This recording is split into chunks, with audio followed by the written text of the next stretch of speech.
गलती किसी की भी हो, कुछ स्किप हो या ना हो, अंत में फर्स्ट लड़के ही जाते। लड़की के घर वाले अगर लड़की को वापस ले गए तो क्या हो सकता है। ये मत सोचिए कि मेरी गर्लफ्रेंड अलग है, मुझ पर कभी ब्लेम नहीं कर सकती है, कभी कोई एलिगेशन नहीं लगा सकती है। कितने भी पुराने रिलेशनशिप में हो, कब से भी साथ रह रहे हो, लिव इन रिलेशनशिप एग्रीमेंट ज़रूर बनवाई, बट एटलीस्ट लड़कों के ऊपर रेप का चार्ज नहीं लग पाए।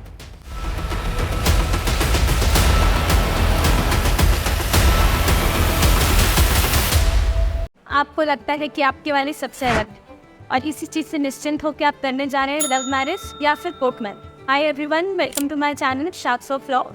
आज की वीडियो का टॉपिक है कि लव मैरिज या कोर्ट मैरिज के लिए प्रोसीड करें तो कुछ इंपॉर्टेंट बातों का ध्यान जरूर रखें, स्पेशली लड़के। कोर्ट मैरिज एक ऐसा प्रोसीजर है कि गलती किसी की भी हो, कुछ स्किप हो या ना हो, अंत में फर्स्ट लड़के ही जाते। क्लाइंट्स के मन में बहुत सारे सवाल होते हैं कि अगर हम एक धर्म के हैं, शादी करेंगे तो क्या कॉन्सिक्वेंसेस हो सकते हैं, धर्म अलग है तो किस तरीके से शादी करनी चाहिए, तो क्या कॉन्सिक्वेंसेस हो सकते हैं, लड़की के घर वाले अगर लड़की को वापस ले गए तो क्या हो सकता है, या फिर लड़की ही अपना बयान बदल दे तो आपको क्या फेस करना पड़ सकता है। ये सारे सवालों को जवाब पाने के लिए वीडियो को अंत तक जरूर देखें। First and foremost important step is कि आप कितने भी पुराने रिलेशनशिप में हो, कब से भी साथ रह रहे हो, लिव इन रिलेशनशिप एग्रीमेंट ज़रूर बनवाइए।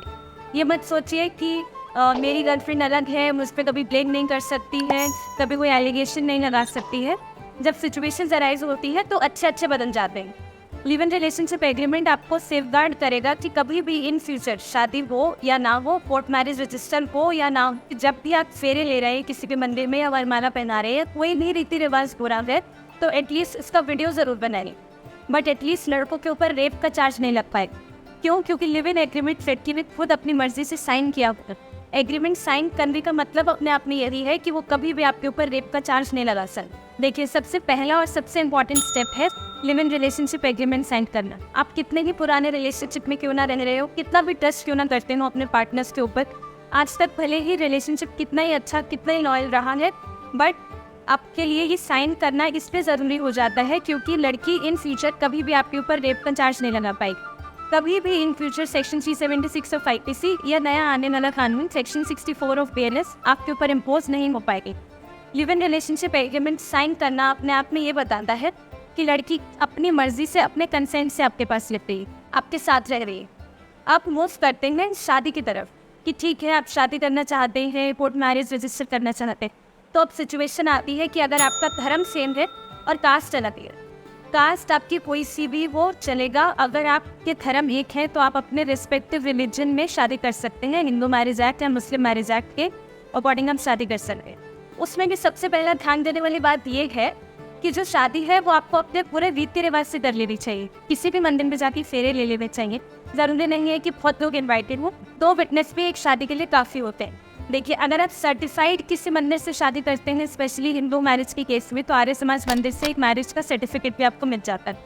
फिर भी अगर आप देख रहे हैं कि आप आर्य समाज मंदिर में या कहीं किसी सर्टिफाइड मंदिर से शादी नहीं कर पा रहे, तो एक चीज़ का ज़रूर ध्यान रखिए कि जब भी आप फेरे ले रहे हैं किसी भी मंदिर में या वरमाला पहना रहे हैं, कोई भी रीति रिवाज हो रहा है, तो एटलीस्ट इसका वीडियो ज़रूर बनाइए। जब वीडियो बनेगा तो इन फ्यूचर कभी लड़की ये नहीं बोल पाएगी कि मुझसे जोर ज़बरदस्ती से शादी हुई।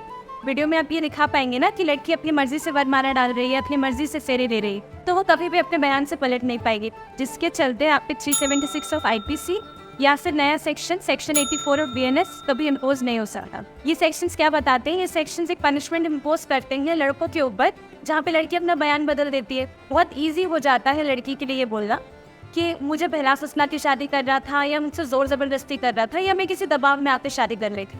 ध्यान देने वाली बात यह है कि जब भी लड़की लड़के पे एलिगेशन लगा देती है, जहाँ की वो शादी भी अपनी मर्जी से कर रही होती है, वो एलिगेशन लगाने से लड़की की लाइफ तो ईजी हो जाती है, वो घर वाले उसको लेके चले जाते हैं, बट लड़की के ऊपर इम्पोज हो जाता है सेक्शन 366 ऑफ IPC और नए कानून के अकॉर्डिंग सेक्शन 87 ऑफ BNS, जिसके चलते लड़की की तो पूरी लाइफ बर्बाद हो जाती है।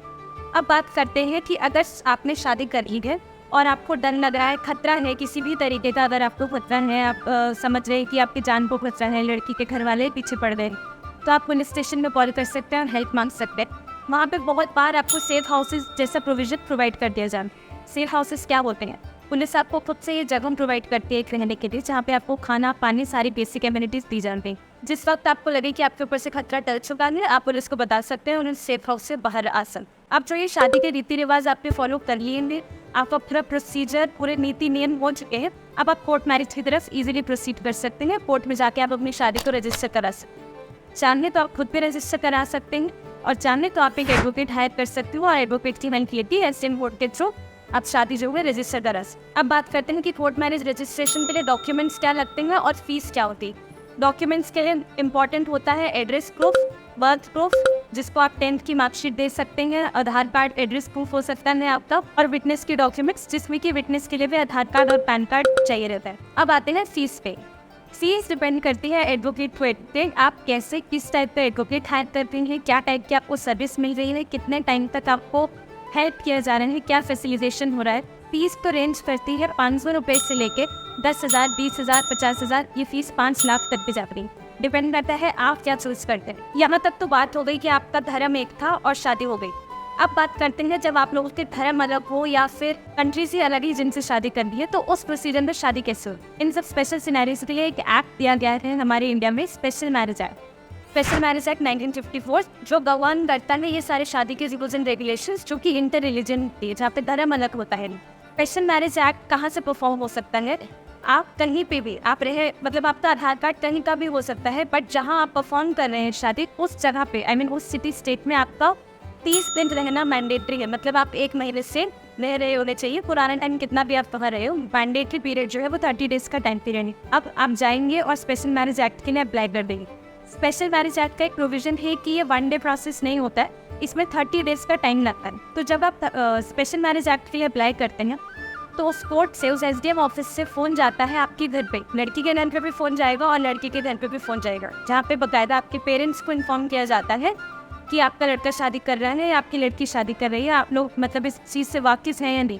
अब डिपेंड करता है कि लड़की के या लड़की के पेरेंट्स किस तरीके से रिएक्ट करते हैं, वो इस चीज़ को ऑब्जेक्शन रेज करते हैं या नहीं रेज करते। अब हम कवर करते हैं वो सिनेरियो, सपोज कीजिए जहाँ पे लड़की के पेरेंट्स ने मना कर दिया शादी करने के लिए। लड़की के पेरेंट्स आते हैं और लड़की को घर लेके चले जाते हैं। अब होता है कि अगर स्पेशल मैरिज एक्ट में आपकी शादी हो गई है, फिर भी लड़की के घर वाले आते हैं और लड़की पे इतना दबाव बनाया जाता है कि लड़की मान लीजिए कि अपना स्टेटमेंट ही बदल देती है। लड़की ही बोल देती है कि ये शादी जोर ज़बरदस्ती से हो रही थी या फिर मेरी मर्जी से नहीं। तब आप क्या करेंगे? जो यहाँ पे बैचलर्स हैं और जिनकी गर्लफ्रेंड है, उनका एक मिसकंसेप्शन होता है जो कि मैं क्लियर करना चाहूँगा। ये मत सोचना मेरी वाली अलग है।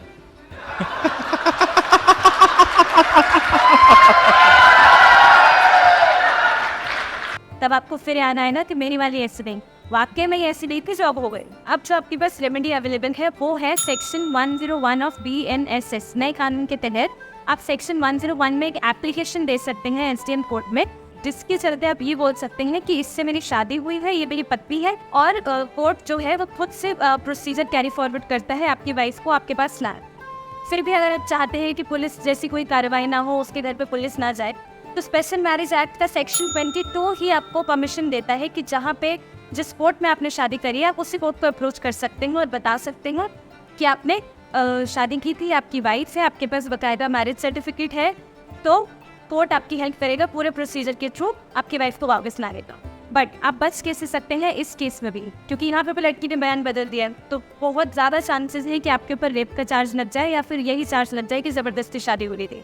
इसके लिए वापस वही बात जो पहले समझाई है, लिव इन रिलेशनशिप एग्रीमेंट, यहाँ पे भी साइन होना मैंडेटरी हो। आप ये कर लेंगे तो इन फ्यूचर आपको कभी कोई प्रॉब्लम नहीं आएगा। होप सो आपके सभी डाउट्स क्लियर हो गए होंगे।